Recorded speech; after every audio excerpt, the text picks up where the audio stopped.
ناظرین گرامی السلام علیکم ورحمۃ اللہ وبرکاتہ۔ سیدھی بات کے تازہ ترین پرائم ٹائم میں آپ لوگوں کا استقبال ہے۔ ناظرین گرامی، میں انصار عزیز ندوی اس وقت آپ لوگوں کے سامنے کچھ اہم ترین خبروں پر تبصرے لے کر کے حاضر ہوا ہوں۔ تفصیلات میں جاؤں اس سے پہلے آپ لوگوں سے جو درخواست ہوتی ہے اس پر توجہ کرنے کی اپیل کروں گا۔ ناظرین گرامی، اس وقت مغربی ایشیا میں جاری کشیدگی جو ہے وہ اس بات سے آپ واقف ہیں۔ امریکہ کی طرف سے ایران پر مسلسل کیے جانے والے حملوں کے حوالے سے ایران کے سپریم لیڈر آیت اللہ مجتبی خامنہ ای نے 18 جولائی کو ایک بڑا بیان جاری کیا ہے۔ خامنہ ای نے کہا کہ امریکی صدر ڈونلڈ ٹرمپ کی جانب سے امن معاہدے پر دستخط کرنا پوری طرح بے معنی ہے۔ انہوں نے ٹرمپ کے بارے میں کہا کہ ان کی کوئی کریڈیبلٹی نہیں ہے اور وہ بیکار اور بے معنی ہو کر کے رہ گئے ہیں۔ Social media platform X پر ایک پوسٹ شیئر کی۔ پوسٹ میں خامنہ ای نے کہا کہ ایران اور امریکہ کی صدور کی طرف سے دستخط کیے گئے مفاہمت نامے MOU کی امریکہ کی جانب سے بار بار خلاف ورزی کیا جانا ایک بار پھر اس سچائی کو بے نقاب کرتا ہے کہ امریکی صدر کی دستخط کی دنیا میں کوئی اہمیت نہیں ہے اور ان کی کوئی کریڈیبلٹی بھی نہیں ہے۔ دوسری جانب امریکی سینٹرل کمانڈ نے ایکس پر ہفتہ 18 جولائی کو ایک پوسٹ میں اپنے ہلاک اور لاپتہ ہونے والے امریکی فوجی اہلکاروں کے حوالے سے بیان جاری کیا ہے۔ سینٹ کام نے کہا کہ امریکی سینٹرل کمانڈ اور اس کی اتحادی افواج 17 جولائی کو اردن میں ایران کی طرف سے کیے گئے بیلسٹک میزائل اور ڈرون حملوں کے دفاعی آپریشن چلا رہے تھے۔ تو ناظرین گرامی، آپ کو معلوم ہونا چاہیے کہ اس میں 2 امریکی فوجی اہلکار جہنم واصل ہو چکے تھے۔ اس کے علاوہ ایک فوجی اہلکار اب بھی لاپتہ بتایا جا رہا ہے، یعنی کہ 4 فوجی اہلکاروں کو علاج کے لیے جارڈن کے ہاسپٹلوں میں داخل کرایا جانے کا بھی دعویٰ خود سینٹ کام نے کیا ہے۔ اگر سینٹ کام نے اس بات کا دعویٰ کیا ہے تو مطلب یہ ہے کہ اردن پر جو حملے ایران نے کیے ہیں اس میں جو ہے بڑی تباہی مچی ہے ایران کی، امریکہ کی، اور پھر جو ہے اس میں جانی نقصان بھی پہنچا ہے امریکہ کی فوج کو۔ ادھر امریکہ نے وعدے وفا نہیں کیے، اس لیے ایران بھی اپنی ذمہ داریوں پر عمل پیرا نہیں رہا، یہ کہتے ہوئے نائب وزیر خارجہ غریب آبادی نے بھی بیان جاری کیا ہے۔ ایران کے قانونی اور بین الاقوامی امور کے نائب وزیر خارجہ کاظم غریب آبادی نے کہا کہ ایران نے امریکہ کے ساتھ امن معاہدے کے تحت اپنی ذمہ داریوں پر عمل درآمد روک دیا ہے، کیونکہ واشنگٹن نے معاہدے کے تحت کیے گئے اپنے وعدے پورے نہیں کیے۔ سرکاری IBTV کو دیے گئے ایک انٹرویو میں غریب آبادی نے کہا کہ امریکہ نے معاہدے کے تحت اپنی تمام ذمہ داریوں کو عملاً توڑ دیا ہے یا پھر انہیں منسوخ کر دیا ہے۔ ادھر ناظرین گرامی، جارڈن میں جو ہے 2 امریکی فوجیوں کی ہلاکت، جہنم حاصل ہونے اور 4 امریکی فوجیوں کے زخمی ہونے کے بدلے میں کل ایران پر نئے فضائی حملے رات میں کیے گئے تھے۔ کمانڈر ان چیف کی ہدایت پر امریکی فوج نے ایران کے خلاف نئے فضائی حملے شروع کیے۔ ان حملوں کا مقصد آبنائے ہرمز میں تجارتی جہاز رانی کو خطرے میں ڈالنے کی ایران کی صلاحیت کو مزید کم کرنا ہے، یہ کہتے ہوئے اس پر حملہ کیا گیا۔ بہرکیف ناظرین گرامی، اس وقت جو ہے جوابی کارروائیاں اور ایک دوسرے پر حملے لگاتار جاری ہیں۔ جس طرح امریکہ کوشش کر رہا ہے کہ پوری طرح سے حملہ کیا جائے، ایران کو نقصان پہنچا رہا ہے، ویسے ہی جو ہے ایران اپنی جوابی کارروائی کرتے ہوئے جارڈن میں، کویت میں، عمان میں، قطر میں، جہاں پر بھی امریکی مفاد جو ہے فوجی اڈے ہیں اس کو فائدہ پہنچانے والی عمارتیں ہیں اس کو نشانے پر لے رہا ہے۔ تھاڈ اور آئرن ڈوم بھی ان کے جو ہے اس وقت کام نہیں آ رہے ناظرین گرامی، جس کو امریکہ کو بہت زیادہ جو ہے غرور تھا کہ یہ جو ہے ہمیں دشمن کے میزائلز روکیں گے اور حفاظت فراہم کریں گے، ایسا کچھ نہیں ہے۔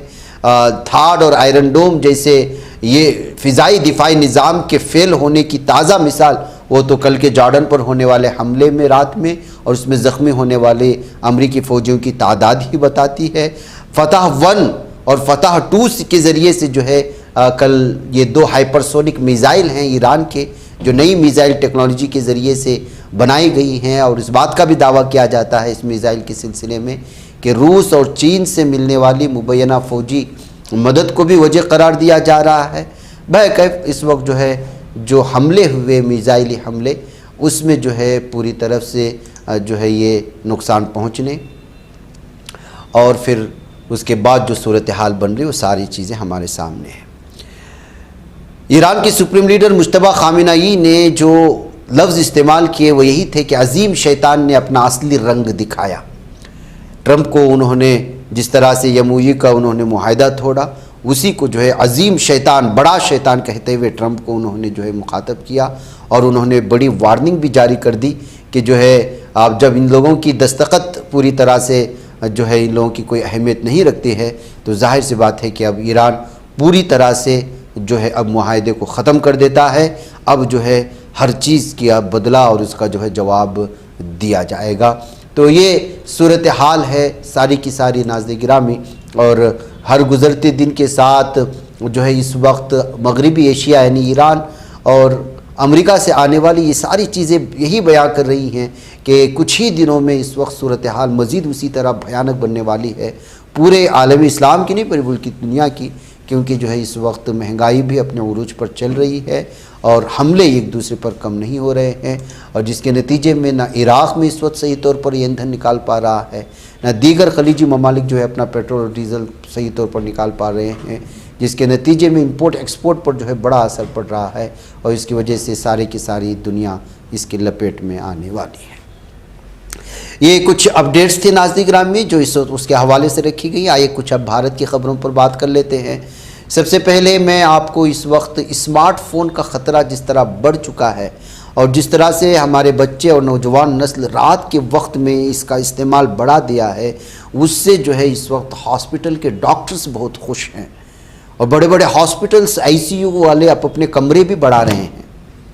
وجہ اس کی یہ ہے کہ جس طرح نئی نئی چیزیں اس وقت نئی ٹیکنالوجی ہاتھ میں نوجوانوں کی اور بچوں کی آ رہی ہے، بیماریاں اسی طرح سے پھیلتی چلی جا رہی ہیں۔ یہ میری بات نہیں ہے، یہ خود ڈاکٹروں کی بات ہے، انہی کی دنیا سے آنے والی جو ہے وہ میڈیکل کی تحقیقات ہے، طبی دنیا سے آنے والی یہ جو ہے خبر آپ کو بڑی جو بھی اس وقت اسمارٹ فون استعمال کرتا ہے اس کو پریشان کر دے گی کہ ایک وقت تھا جب فالج اور پارکنسنس، ڈیمنیشیا اور دیگر اعصابی امراض زیادہ تر عمر رسیدہ افراد تک محدود سمجھے جاتے تھے، یعنی ایک عمر ہو گئی تو کسی کو فالج کا اثر ہو گیا، کسی کو جو ہے بھولنے کی بیماری ہو گئی، کسی کو کوئی پارٹس جو ہے کام کرنا چھوڑ دیا، بہت سارے چیزیں ہوتی تھی۔ لیکن اب صورتحال تیزی سے بدل رہی ہے۔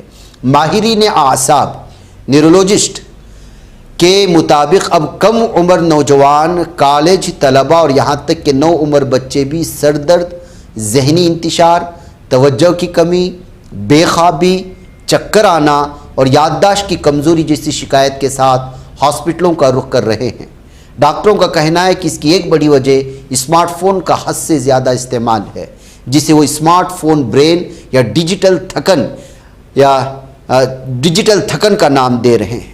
میڈیا رپورٹس کے مطابق حیدرآباد کے یشودا ہاسپٹلز کے senior consultant neurologist doctor Mohan Krishna کے مطابق مسلسل آنے والے نوٹیفیکیشنز، سوشل میڈیا پر لامتناہی اسکرولنگ اور ایک ایپ سے دوسرے ایپ پر بار بار منتقل ہونے کی عادت دماغ کو ہر وقت غیر معمولی طور پر متحرک رکھتی ہے۔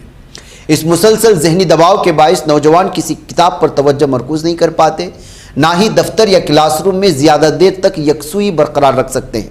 ان کے مطابق بہت سے افراد ہر چند منٹ بعد اپنا فون دیکھنے پر مجبور ہو جاتے ہیں، جس سے توجہ اور یادداشت شدید متاثر ہو رہی ہے۔ CMRI ہاسپٹل کے نیورولوجسٹ ڈاکٹر دیپ داس نے بتایا کہ رات گئے تک موبائل فون استعمال کرنے سے اسکرین سے خارج ہونے والی بلیو لائٹ، جس میں نیند کو کنٹرول کرنے والے میلاٹونن ہارمون کی پیداوار کو متاثر کرتی ہے۔ اس کے نتیجے میں بے خوابی، ذہنی دباؤ، ڈپریشن اور مسلسل سر درد جیسے مسائل جنم لیتے ہیں۔ ماہرین کا ماننا ہے کہ کئی گھنٹوں تک گردن جھکا کر موبائل استعمال کرنے سے گردن اور کندھوں کے پٹھوں پر غیر معمولی دباؤ پڑتا ہے، جس کے باعث ٹیکسٹ نیک نامی مسئلہ پیدا ہو رہا ہے۔ یہ کیفیت نہ صرف شدید گردن اور مائیگرین کا سبب بنتی ہے بلکہ بڑھتے ہوئے بچوں میں سیکھنے کی صلاحیت، ذہنی نشوونما اور سماجی روابط پر بھی منفی اثر ڈالتی ہے۔ ڈاکٹروں نے واضح کیا ہے کہ اسمارٹ فون کا استعمال بذات خود نقصان دہ نہیں بلکہ اس کا غیر متوازن اور غیر ضروری استعمال اصل مسئلہ ہے۔ انہوں نے 20-20-20 اصول بنانے کا مشورہ دیا، جس کے مطابق ہر 20 منٹ اسکرین استعمال کرنے کے بعد 20 سیکنڈ کے لیے تقریباً 20 فٹ دور کسی چیز کو دیکھنا چاہیے تاکہ آنکھوں اور دماغ کو آرام مل سکے۔ ماہرین نے بھی مشورہ دیا کہ سونے سے کم از کم 1 گھنٹے پہلے موبائل فون کا استعمال بند کر دیا جائے، درست نشست اختیار کی جائے، باقاعدہ ورزش کی جائے، اور اگر سر درد، بے خوابی یا توجہ کی کمی جیسے مسائل مسلسل برقرار رہیں تو انہیں نظر انداز کرنے کے بجائے فوراً کسی ماہر نیورولوجسٹ سے رجوع کیا جائے۔ تو ناظرین گرامی، یہ ہے کہ ایک بیماری پیدا کرنے والے ایک مشین کو ہم ہر وقت 24 گھنٹے اپنے ہاتھ میں لے کے گھوم رہے ہیں اور ہمیں اس کا اندازہ بھی نہیں ہے۔ بچوں کو خاموش کرانے کے نام پر یا ان کو کسی بھی طرح کی چیز سے روکنے کے نام پر جو والدین اپنے بچوں کے ہاتھ میں موبائل دیتے ہیں، چھوٹے چھوٹے بچوں کے موبائل میں دے دیتے ہیں، ان کے لیے یہ کچھ دیر بیٹھ کر کے سوچنے کی بات ہے کہ اگر وہ اس کی عادت ڈلوائیں گے تو آگے جا کر کے پچھتاوے کے علاوہ کچھ بھی ہاتھ نہیں آئے گا۔ لہٰذا آج کل کے نئے زمانے میں اس کی ضرورت تو ہے، لیکن ضرورت کو بقدر ضرورت استعمال کیا جائے، بجز اس کے کہ ضرورت کو بقدر خوشی یا پھر اس قدر اس کا استعمال کہ ہم بیمار ہی پڑنے لگے اور پھر آگے جا کر کے مصیبتیں سر گھر لے آئیں۔ یہ اس سے بچنے کی کوشش کی جانی چاہیے۔ ناظرین گرامی، نوجوان کو چوڑیاں پہنا دی گئی، لپسٹک لگائی گئی، لڑکیوں سے چھیڑ چھاڑ کرنے پر انوکھی سزا دی گئی ہے۔ ایک مسافر بردار ٹرین میں خاتون کے ساتھ مبینہ طور پر نازیبہ رویہ اختیار کرنے کے الزام میں نوجوان کو اس طرح سے انوکھے انداز میں سزا دینے کی ایک ویڈیو اس وقت وائرل ہو رہی ہے، جس کی صرف تصویر ہم آپ کے سامنے رکھ رہے ہیں۔ ساتھی مسافروں کی مدد سے اس شخص کو پکڑا گیا، اس کے ہاتھوں میں چوڑیاں پہنائی گئیں، ہونٹوں پر لپسٹک لگایا گیا اور چہرے پر میک اپ کیا گیا، جس کی ویڈیو سوشل میڈیا پر۔ واقعہ کیا تھا؟ قومی میڈیا رپورٹس کے مطابق بھوشاول وردھا مسافر بردار ٹرین میں سفر کے دوران ایک نوجوان پر الزام ہے کہ اس نے خاتون کے ساتھ نازیبہ حرکت کرنے کی کوشش کی۔ اس پر خاتون نے غصے میں آ کر دیگر مسافروں کی مدد لیا، اس پر قابو پایا اور پھر اس کے بعد یہ سارا مسائل پیدا ہوئے۔ ناظرین گرامی، اپنے بچوں کو اس وقت برسات کے موسم میں ایسی ندی نالوں کے پاس جانے سے روکیں جس کے بارے میں آپ کو پتہ ہی نہیں ہے اس میں گہرائی کتنی ہے اور اس میں مگرمچھ کتنے ہیں۔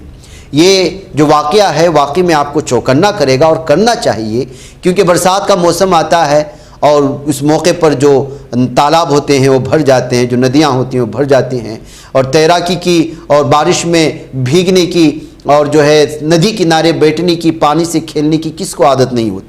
بچوں کو تو ہوتی ہی ہے، بڑے بھی اس کے شکار ہو جاتے ہیں۔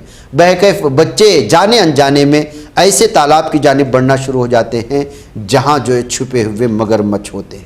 ایسی ہی ایک ویڈیو اس وقت سامنے آئی ہے، اتر پردیش کے بہرائچ سے رونگٹے کھڑا کر دینے والا یہ واقعہ آپ کو وحشت میں ڈال دے گا کہ یہاں ایک مگرمچھ 12 سالہ بچے کو زندہ نگل گیا ہے۔ دھان کی کٹوائی کے بعد بچہ ندی میں ہاتھ پاؤں دھونے گیا تھا، اسی دوران مگرمچھ نے اس پر حملہ کیا، اسے اپنے جبڑوں میں دبوچ لیا۔ بچے نے خود کو چھڑانے کے لیے ہاتھ پاؤں مارے، اس کے چچا اور گاؤں والوں نے بھی اینٹیں اور پتھر پھینک کر اسے بچانے کی کوشش کی، لیکن مگرمچھ نے بچے کو نہیں چھوڑا۔ اس نے بچے کو 2-3 بار اچھال کر پانی میں پٹکا، پھر گہرے پانی میں کھینچ کر لے گیا۔ دیکھتے ہی دیکھتے مگرمچھ نے بچے کے جسم کا نصف حصہ نگل گیا۔ 5 گھنٹے بعد گاؤں والوں نے بچے کی لاش برآمد کی۔ یہ واقعہ جمعرات کی شام پیش آیا، تاہم اس کی ویڈیو جمعہ کی صبح سامنے آئی۔ تھانہ انچارج TN موریہ نے واقعہ اور ویڈیو کی تصدیق کی ہے۔ فارسٹ رینجر ثاقب انصاری نے بتایا کہ مگرمچھ بچے کی دائیں ٹانگ اور کمر کے نیچے کا حصہ کھا گیا۔ یہ واقعہ ضلع ہیڈ کوارٹر سے 28 کلومیٹر دور بوندی تھانہ علاقے میں پیش آیا ہے۔ سنیل ٹکوری گاؤں کا رہنے والا تھا، اس کے والدین کا انتقال ہو چکا ہے۔ اس کے والد بدھراج کی 5 سال قبل جبکہ والدہ کی 7 سال قبل بیماری کے باعث موت ہو چکی تھی۔ 4 بہن بھائیوں میں سنیل دوسرے نمبر پر تھا، اس کی بڑی بہن سمن 14، چھوٹا بھائی سنجے 10 اور سب سے چھوٹی بہن سیما 7 کی ہے۔ تینوں بہن گاؤں کے پرائمری اسکول میں پڑھتے ہیں، جبکہ سنیل نے پڑھائی چھوڑ دی تھی۔ والدین کے انتقال کے بعد وہ اپنے چچا وجے راج سنگھ کے ساتھ رہتا تھا، اور جمعرات کو دوپہر 2 بجے سنیل اپنا چچا وجے راج سنگھ کے ساتھ کھیت میں دھان کی روپائی کرنے گیا۔ 3 سے 4 گھنٹے تک دھان کی کٹوائی کرنے کے بعد شام کو دونوں کھیت سے واپس آئے، گھاگرا ندی میں ہاتھ پاؤں دھونے لگے۔ اسی دوران اچانک ندی سے مگرمچھ نکلا اور سنیل پر حملہ کر دیا۔ تو یہ سارے واقعات ہیں ناظرین گرامی، اس لیے اس طرح سے جہاں بھی نئے طرز سے پانی جمع ہوتا ہے ہمیں پتہ ہی نہیں ہے کہ اس ندی میں کیا ہے کیا نہیں ہے، ایسی صورتحال میں ان چیزوں سے بچنے کی ضرورت ہے۔ ناظرین گرامی، آل انڈیا مجلس اتحاد المسلمین کے صدر حیدرآباد سے رکن پارلیمنٹ اسدالدین اویسی نے ہفتے کے روز سہارنپور دورے کے دوران جوہر یونیورسٹی کے معاملے پر اتر پردیش حکومت کو تنقید کا نشانہ بنایا۔ انہوں نے کہا کہ یہ صرف ایک یونیورسٹی کا معاملہ نہیں بلکہ مسلم معاشرے کی تعلیم اور مستقبل سے وابستہ سوال ہے۔ انہوں نے الزام لگایا کہ اگر اس ادارے کو نقصان پہنچایا گیا تو اس کا براہ راست اثر ہزاروں طلباء کی تعلیم پر پڑے گا۔ اویسی نے کہا کہ ان کی پارٹی مسلسل عوام کے حقوق اور تعلیم سے متعلق مسائل اٹھاتی رہی ہے۔